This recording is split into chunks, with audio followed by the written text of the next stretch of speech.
नमस्कार, जेवीडी लाइव देख रहे हैं। मैं हूं आपके साथ हेमंत केवलिया। खबरों की शुरुआत करते हैं बात दिल्ली की, जहां पर बीजेपी की राष्ट्रीय कार्यकारिणी की बैठक के दूसरे दिन जेपी नड्डा के कार्यकाल को 1 साल के लिए बढ़ाने पर मोहर लगा दी गई है। इस संबंध में एक प्रस्ताव रखा गया, जिसे कार्यकारिणी के सदस्यों ने सर्वसम्मति से सहमति के साथ इस पर मोहर लगा दी। अब जेपी नड्डा जो 2024 जून तक बीजेपी अध्यक्ष बने रहेंगे। उनके नेतृत्व में 9 राज्यों के विधानसभा और 2024 का लोकसभा का चुनाव भी लड़ा जाएगा। यानी कि जिसका जिक्र कुछ दिन पहले खुद जेपी नड्डा कर रहे थे कार्यकर्ताओं को संबोधित करते हुए। अब एक बड़ी जिम्मेदारी, एक बड़ी कमान उनके कंधों पर डाल दी गई है।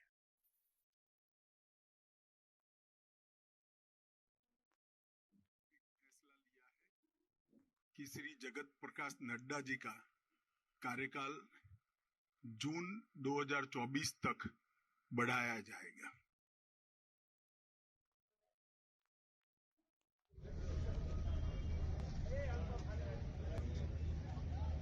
मित्रों, आप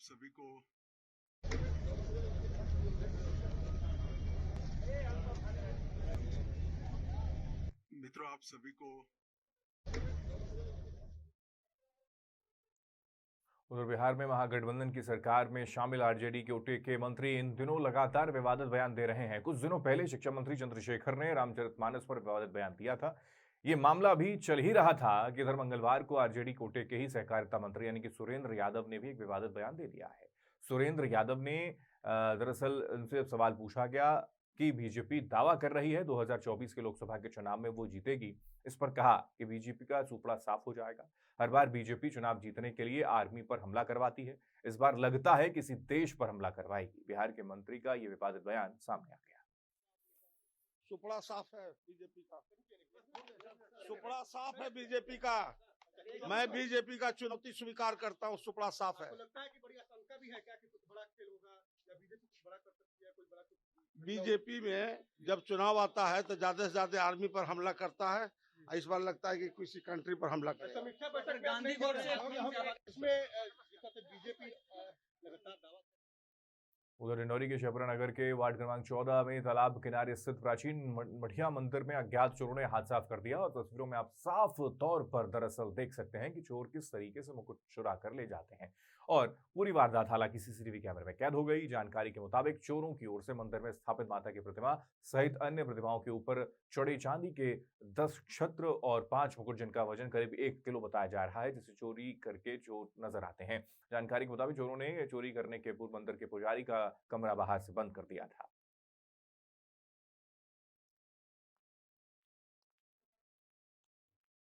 और वहीं अब खबर दरअसल पीलीभीत से है, जहां पर वरुण गांधी ने अखिलेश यादव की तारीफ की है। अखिलेश यादव ने मेरा प्रस्ताव स्वीकार किया, यह जिक्र वरुण गांधी ने किया। उत्तर प्रदेश के पीलीभीत में जनसंवाद कार्यक्रम का आयोजन किया गया था, जिसमें बीजेपी के सांसद वरुण गांधी ने एक बार फिर से अपनी ही सरकार पर हमला बोला, बल्कि अखिलेश यादव की तारीफ ही करते नजर आए। मंच से वरुण गांधी ने अखिलेश यादव की तारीफ करते हुए कहा कि जब अखिलेश यादव सीएम थे तो मैंने उन्हें कर्ज माफी का पत्र लिखा था, जिसे उन्होंने स्वीकार भी कर लिया था। उस समय मुख्यमंत्री अखिलेश यादव शायद थे। मैंने उनको एक चिट्ठी लिखी। मैंने कहा, मान्यवर, इसमें कोई राजनीति नहीं है, लेकिन अगर प्रशासन के माध्यम से मुझे जानकारी मिल जाए कि कितने लोग पूरे उत्तर प्रदेश में जिले भर में इस मानक के अंतर्गत आ रहे हैं। उन्होंने बड़ा मन दिखा के सारे अधिकारियों को बोला कि भाई इसमें कोई राजनीति की बू नहीं है, इनकी मदद करिए, ये कुछ करना चाहते हैं। और आपने सरकार उत्तर प्रदेश के आगरा में महाराष्ट्र से आए शिवसेना के कार्यकर्ता लाल किले पर पहुंच गए। दरअसल जहां पर शिवसेना के कार्यकर्ताओं और सुरक्षा गार्डों के बीच नोकझोंक की भी तस्वीरें देखने को मिली हैं। बताया जा रहा है कि शिवसेना के कार्यकर्ता झंडा लेकर लाल किले के अंदर जाने की कोशिश भी कर रहे थे, लेकिन गार्डों ने उन्हें रोक दिया। उसके बाद हंगामा हो गया। बताया जा रहा है कि 30 से 40 कार्यकर्ता लाल किले के अंदर घुसना चाह रहे थे।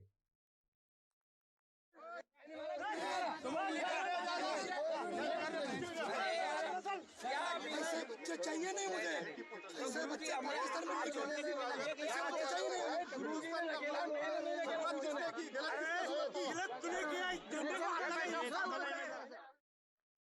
उधर उत्तर प्रदेश के प्रयागराज में बीजेपी कार्यकर्ताओं ने बिहार के शिक्षा मंत्री का पुतला फूका है। राष्ट्रपति के नाम एसडीएम को एक ज्ञापन भी सौंपा गया है। दरअसल बिहार के शिक्षा मंत्री चंद्रशेखर यादव ने तुलसीदास द्वारा लिखी गई रामचरितमानस पर अभद्र टिप्पणी कर दी थी, जिसके बाद भारतीय जनता पार्टी के कार्यकर्ताओं और नेताओं ने विरोध प्रदर्शन करते हुए शिक्षा मंत्री का पुतला फूका।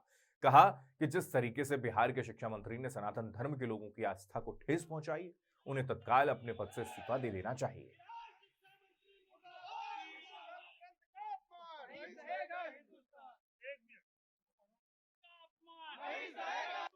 शिक्षा मंत्री हैं डॉक्टर चंद्रशेखर यादव। उन्होंने अभी 3-4 दिन पहले नालंदा विश्वविद्यालय के दीक्षांत समारोह में उन्होंने तुलसीदास कृत रामचरितमानस के कुछ छंदों पर अभद्र टिप्पणी की है और टिप्पणियों के का जो निष्कर्ष निकलता है कि वह जो छंद है वो समाज को बांटने का काम करते हैं, जबकि वास्तविकता ये है कि उन छंदों का, उन शब्दों का उनको मायने ही नहीं मालूम है, जिसके कारण उन्होंने ऐसा घृणित कार्य हमारे इस धर्म ग्रंथ।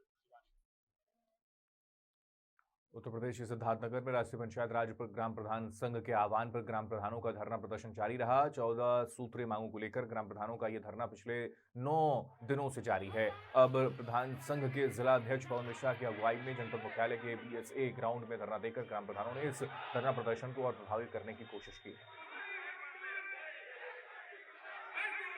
निश्चित रूप से देश के सभी सरपंचों के साथ, प्रदेश के सभी सरपंचों के साथ, जिले के सभी प्रधानों के साथ हम लोग विधान भवन जाएंगे, मुख्यमंत्री प्रधानमंत्री से मिलेंगे, जंतर मंतर जाएंगे, जो भी बातें बनानी पड़ेंगी ग्राम पंचायत के विकास के लिए, हम अपने हक की लड़ाई के लिए, क्योंकि हम लोगों ने सरकार बनाई है। मुख्यमंत्री जी ने आश्वासन दिया था कि आप लोग मेरी सरकार बनाइए, मैं आपको मनरेगा के भुगतान का डांगल तुरंत प्रदान करूंगा।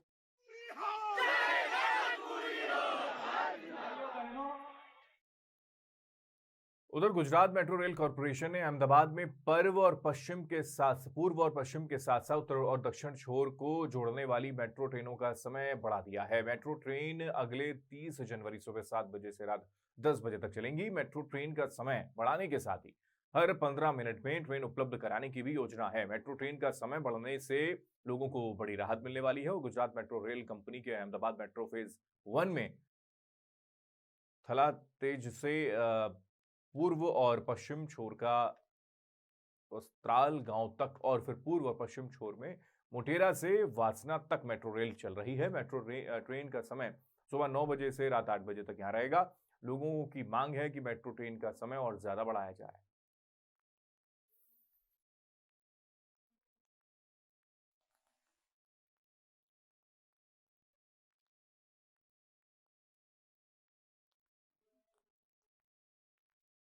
और वहीं उत्तर प्रदेश के मऊ में नोडल अधिकारी शेषमणि पांडे ने गौशाला का निरीक्षण किया, जिसमें उन्हें आला अधिकारियों में हड़कंप मच गया। उधर बगली पिछड़ा गौशाला में मिली खामियों को देखकर नोडल अधिकारी भड़क गए, माफी चाहेंगे, और उन्होंने आला अधिकारियों को जमकर फटकार भी लगा दी है। साथ ही नोडल अधिकारी ने कड़े शब्दों में कहा है कि किसी भी हाल में गौशालाओं में लापरवाही बर्दाश्त नहीं की जाएगी। देखिए, शासन के निर्देश के क्रम में सभी जनपदों में गोबर शासन स्थलों की जांच के लिए नोडल अधिकारी को यहाँ उनमें अधिकांश में इसकी समीक्षा में द्वारा की जा चुकी है और आज बृहद गोबर स्थल का यहाँ मेरे द्वारा भ्रमण किया गया है और ये सुनिश्चित किया जा रहा है कि इस खंड में किसी प्रकार से भी गोवंशों को नुकसान न हो। और यूपी के मऊ में हाईकोर्ट के आदेश के बाद प्रशासन ने सरकारी जमीन को आखिरकार मुक्त करवा ही लिया। जानकारी के मुताबिक खड़गजेपुर गांव में सरकारी जमीन पर अतिक्रमण कर मकान बना डाले गए थे, जिसे अब प्रशासन ने बुलडोजर चलाकर ध्वस्त कर दिया है। बताया जा रहा है कि गांव के कुछ दबंगों ने सरकारी जमीन पर कब्जा कर लिया था।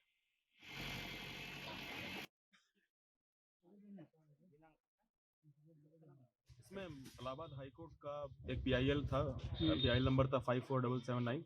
ओके, उसके क्रम में यहाँ पे अतिक्रमण के लिए बेदखली की कार्रवाई कराई गई थी। तो इलाहाबाद हाईकोर्ट में इसमें डिसीजन आया था फरवरी 2018 का जी। तो वो डिसीजन था कि बेदखली करवाई जाएगी, लेकिन अभी भी अतिक्रमण चल ही रहा है ऐसा पता चला। तो उसका कंप्लायंस करवाना था, उसी कंप्लायंस के लिए ही हम लोग निरीक्षण करने आए।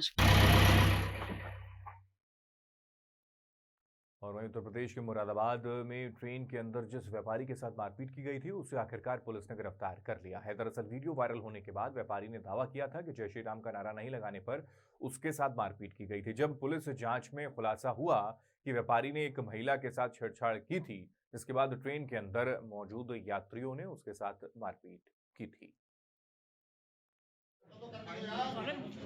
जिसका हो गया प्लीज चलो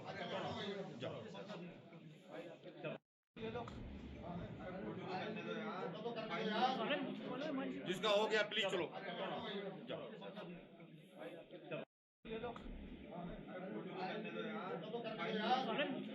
जिसका हो गया प्लीज चलो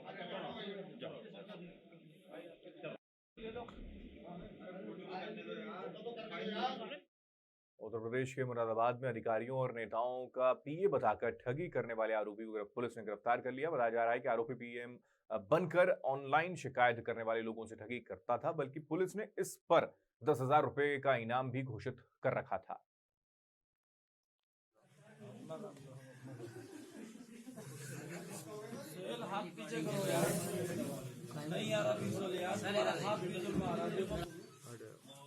सर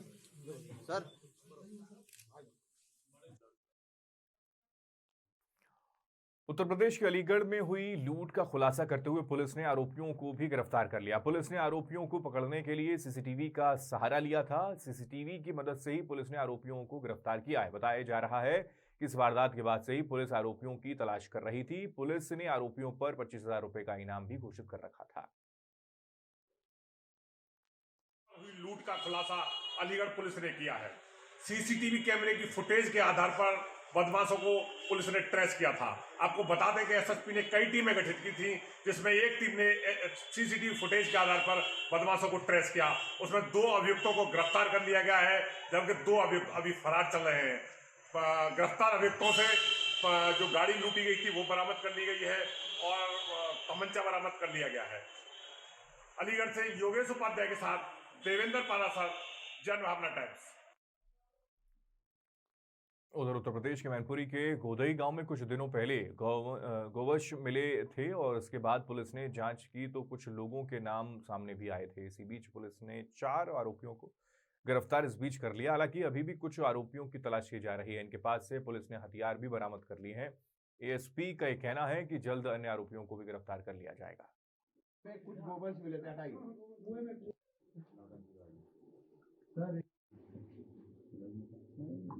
कुछ गोवंश मिले थे, हटाइए। गोदई गांव में 2 जनवरी को कुछ गोवंश के अवशेष मिले थे और उसमें जब उसका पूरा छानबीन किया गया, पता किया गया, तो उसमें 8 लोग प्रकाश में आए और थाना करहल पर पशु क्रूरता नियम और गोवंश के वध अधिनियम की धाराओं में अभियोग दर्ज किया गया। इसमें से 8 में से अब तक को 6 को गिरफ्तार कर लिया गया। और इसी के साथ इस बुलेटिन में इतना ही। देश दुनिया की तमाम खबरों के लिए आप देखते रहिए जेबीटी लाइव। नमस्कार।